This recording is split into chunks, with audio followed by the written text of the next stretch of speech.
For the past few years in China, I've become a strong advocate for SEEP's mission to educate responsible leaders versed in China depth and global breadth. Reflecting on my own journey from Belgium to France to Canada to Australia, now to China, I found a few guiding principles that help me navigate through the many changes along the way. On global breadth, the world is your oyster. Dream big. At ABI and Budweiser APAC, we are all familiar with this notion. Dreaming big and dreaming small takes the same amount of effort, so why not dreaming big?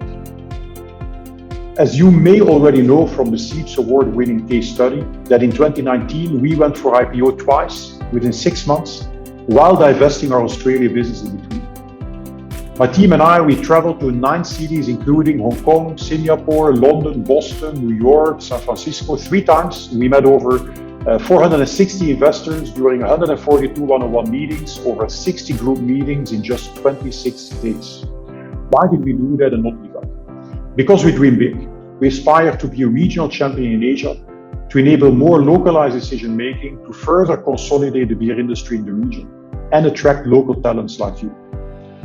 With this dream and tenacity, we successfully completed our listing on the Hong Kong Exchange on September 30, 2019, with a market cap of over $45 billion.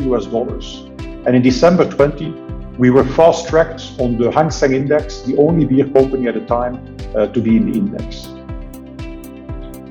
My second principle is in navigating around the globe is be curious and seek to understand. Since a young age, my parents told me that we have 2 ears, 1 mouth for a reason. Use them in proportion. To listen, to learn about the people around you, understand how you can engage and motivate them. So next time when you encounter something different, something shocking even, I'd encourage you to keep an open mind. Listen to and observe those around you. Seek to understand what is beneath the surface, and then find your way to influence and impact effectively. My third principle, obligation to dissent. This is something I learned from my early days at McKinsey, and it has since stuck with me. The obligation to dissent is fulfilling your duty to your team in sharing different viewpoints to add value and create impact.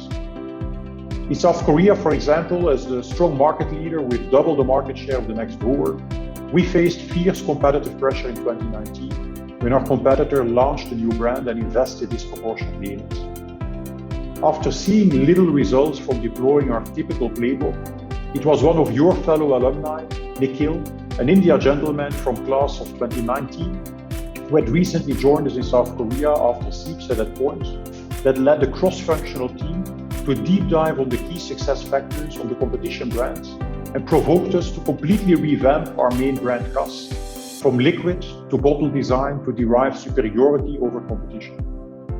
A bold move, it required tens of millions of dollars in CapEx investment, yet it worked.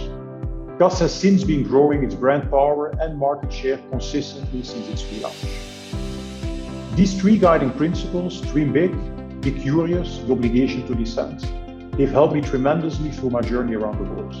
When you dream big, you're curious, you seek to understand, and you act tenaciously with an obligation to dissent, you will see new lights on paths others may think impossible. You can create enduring impact that transcends your own boundaries as well as cultural and geographic ones.